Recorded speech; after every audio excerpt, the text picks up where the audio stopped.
भंडारभोग या कादंबरीच्या संदर्भानं आपण जे कथानक पाहत आहोत त्या कथानकाचा भाग इथपर्यंत आला होता की तायाप्पा पारव्वा त्याच्या घरी येते, त्याला थोडंसं बाहेर पडायला सांगते.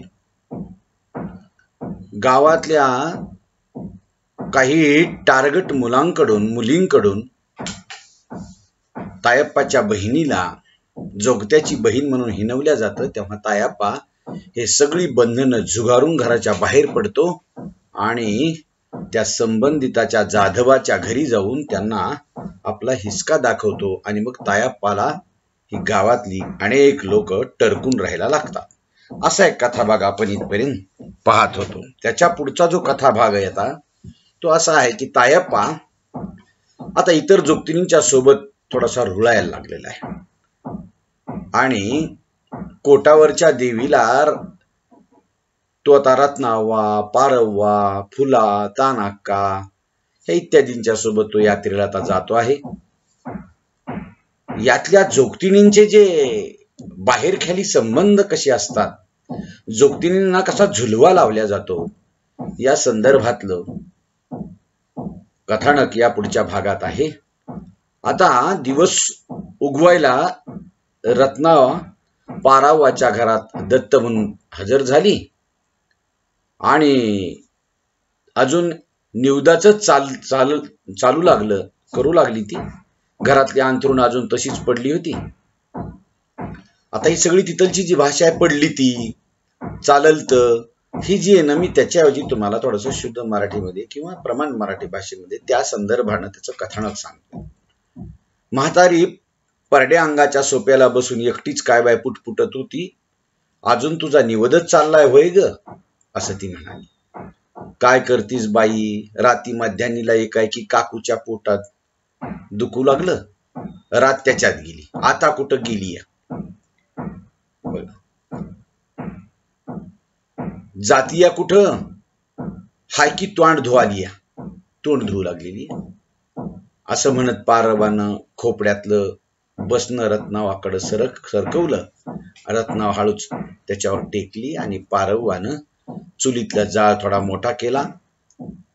डोळे तिचे तरवटल्यागत झालते, अंग मोडून पडू लागलं. पाटवान ताटातल्या झालत, पाठ ताटल्यागत झालती. तिचं तिला सगळंच गुडारात पडलत, गोंधळात पडलती. त्या विचारातच ती चुलीतल्या इंगळाकडे बघत, विस्त्याकडे बघत रत्नावा आपल्या जवळ बसली आहे ही बी ती विसरून गेलती. आणि पारवाची काकू सत्यव्वा हातातला पाण्याचा तांब्या लोंबकळतच पदरानं तोंड पुशीत आत घरात आली आणि म्हणाली, काकू काय रातीला दबिवलं वाटतं. बघा ती म्हणते, रत्नामा बोलते, काकू काय रातीला दबिवलं वाटतं. काय सांगतीस लेकी, एक हाय ते निस्तरायला पाहिजे. हे पोटातलं आदनं आणि मधनं उठतंय, काय करायचं. ह्यांचं हे दुःख या कुणाचं, या जोगतिणींचं. आणि मग आपल्या पदरानं तोंड पुसतच सत्यावा चुलीजवळ टेकली. तिच्या लांबसडक नाकावर पाण्याचा थेंब तसाच राहिलेला होता. एक हुबेहूब वर्णन लेखक करतो. आत गेलेल्या डोळ्याभोवत्यानं काळसर वर्तुळ जमा झालती. डोकीतला कुठंतरी केस काळा राहिला ता, नाही तर सगळे पांढरे झालते.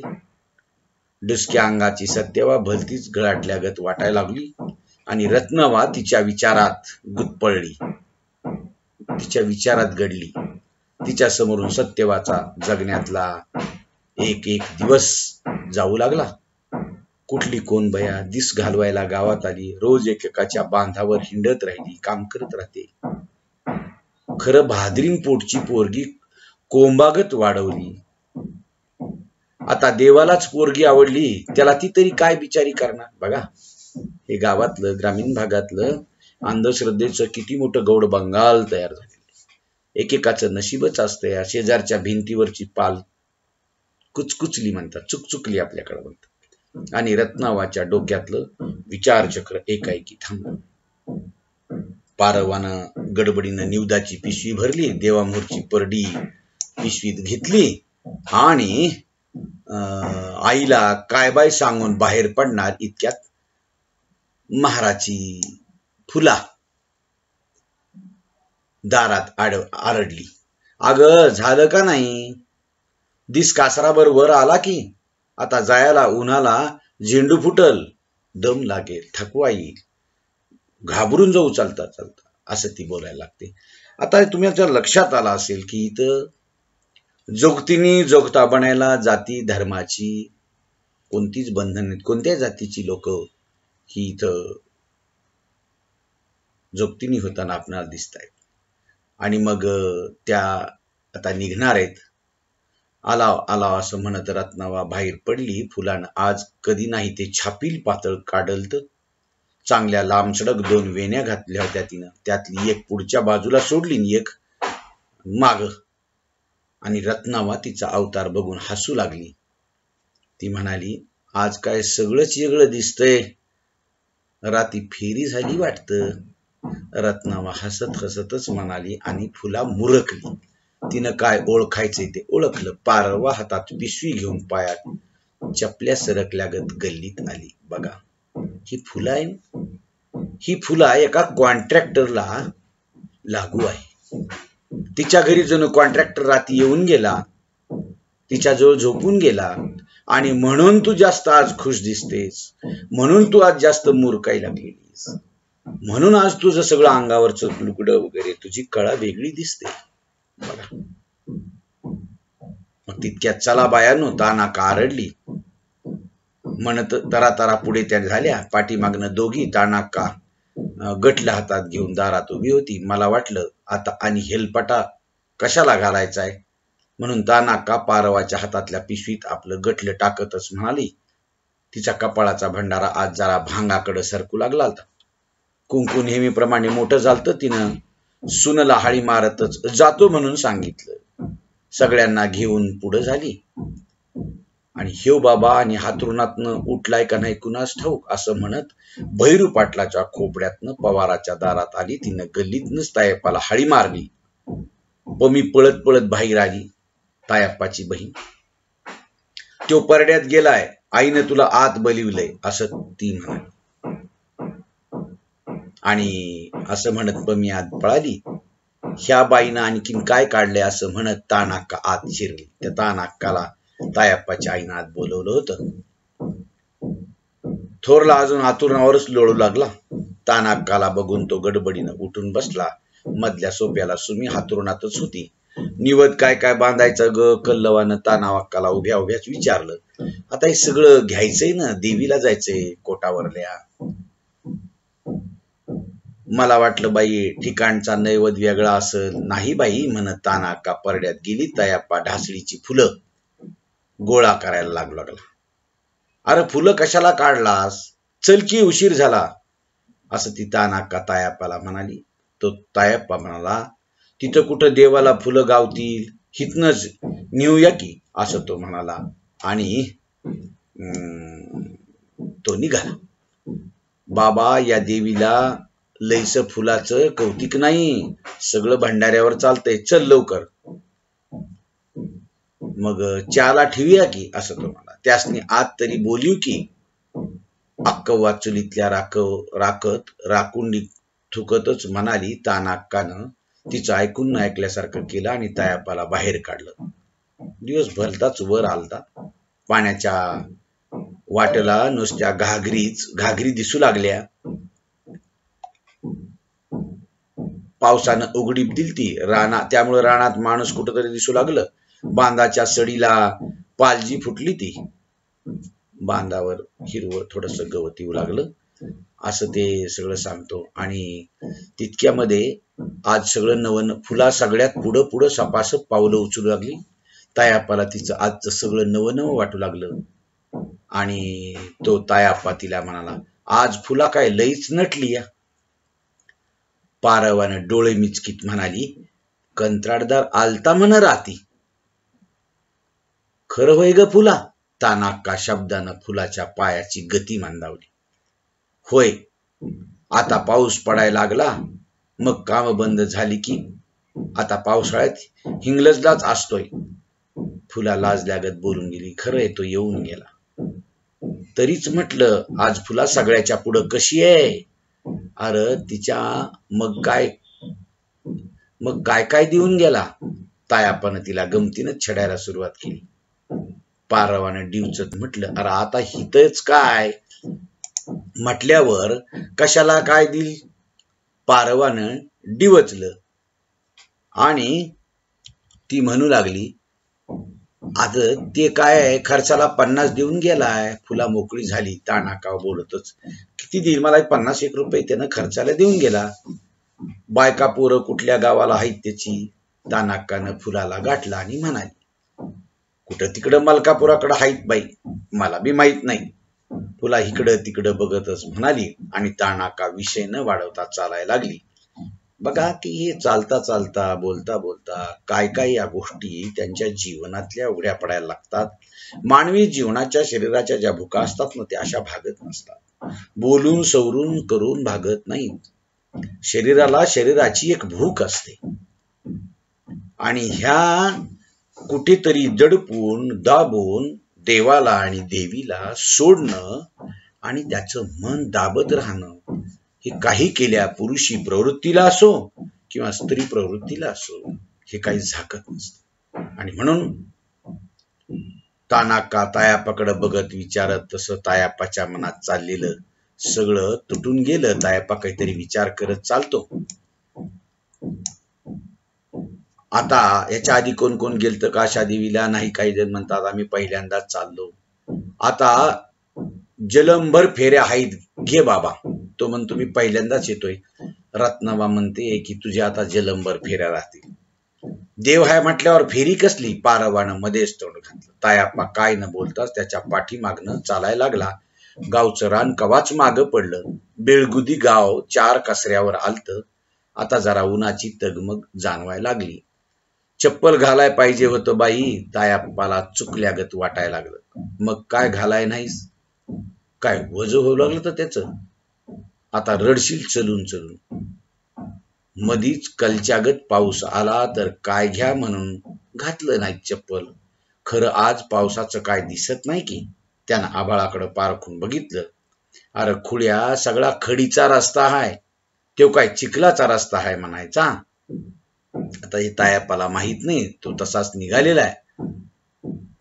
आज थोडस जास्तच गदमदायला लागलं. तानाका पारावा दोघी बोलत सगळ्या निघाल्यात. हे सगळं त्या यात्रेला जाताना या जोगतीने जोगते एकमेकाशी जे जे बोलतात ते बोलणं अगदी सहजपणे स्वाभाविकपणे लेखकानं आपल्या समोर मांडण्याचा प्रयत्न केलेला आहे. आणि मग हे त्या देवीच्या तिथं जातात. आता म्हणजे ह्या सगळ्या ज्या गोष्टी आहेत ना ह्या मानवी जीवनातल्या ह्या सारून ही लोक कशा रीतीचं जगतात हे सगळं. आता येनापूरची कमळा आज कोटावर भेटलं होय ग. कोण कोण तिथं भेटलं. आता कुणाकुणाच्या ओळखी झाल्या. आता इथं सगळ्या ह्या जोगतिणींचे कुणाकुणाशी काय काय संबंध आहेत हे सगळे एकमेकाशी सांगायला लागतात, कळायला लागतात. आता रामाप्पानं मेळा सोडला तर मेळा फुटलाच की. रामाप्पानं मेळा सोडला म्हणा कोणता तरी, मग तो फुटला. मग कारण त्याच्यासोबतची जोगती ती दुसरीकडे गेली. ती रामासोबत होती, आता ती नाही. आता हे सगळं जोगतिनी, त्या जोगतिनीच्या सोबतचे मेळे, त्याच्यात वाजवणारे, संबळ वाजवणारे, तुंतुन वाजवणारे, हे सगळे जे लोक आहेत ना, चौंडक्या जो असतो का नाही, हे त्याला तुंतुन वाजवणारा म्हणतात.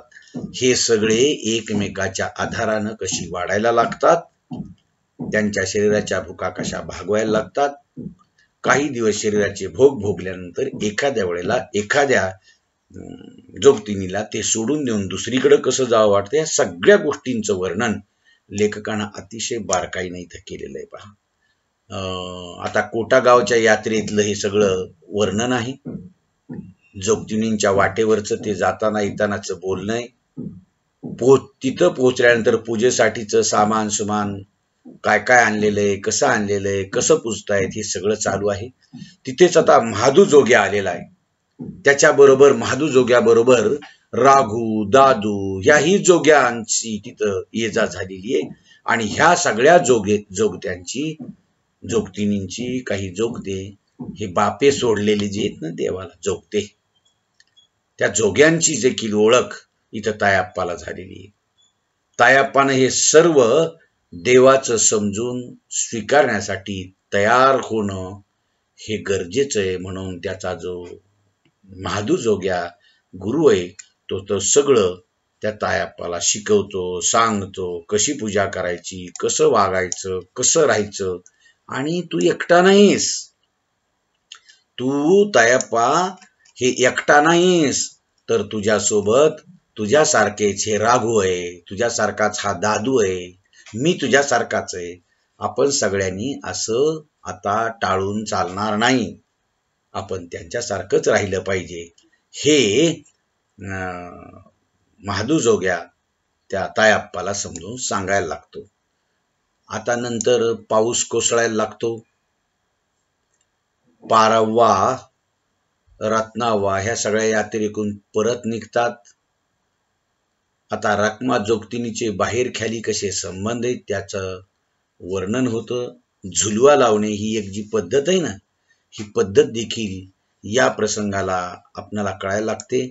आणि झुलवा कसा लावतात, मांगाची रखमा आहे, ती जशी महाराची फुलं आहे, ताणू सुतारी नाही, शेवंत आहे, ह्या अशा अनेक स्त्रिया, ज्या स्त्रिया दिसायला सुंदर आहेत किंवा ज्या जोगतिनी सुंदर आहेत, ह्या झुलवा लावल्या जातो त्यांच्यासोबत. झुलवा म्हणजे काय की झुलवा ही एक अशी प्रथा आहे या जोगतिनींच्यातली.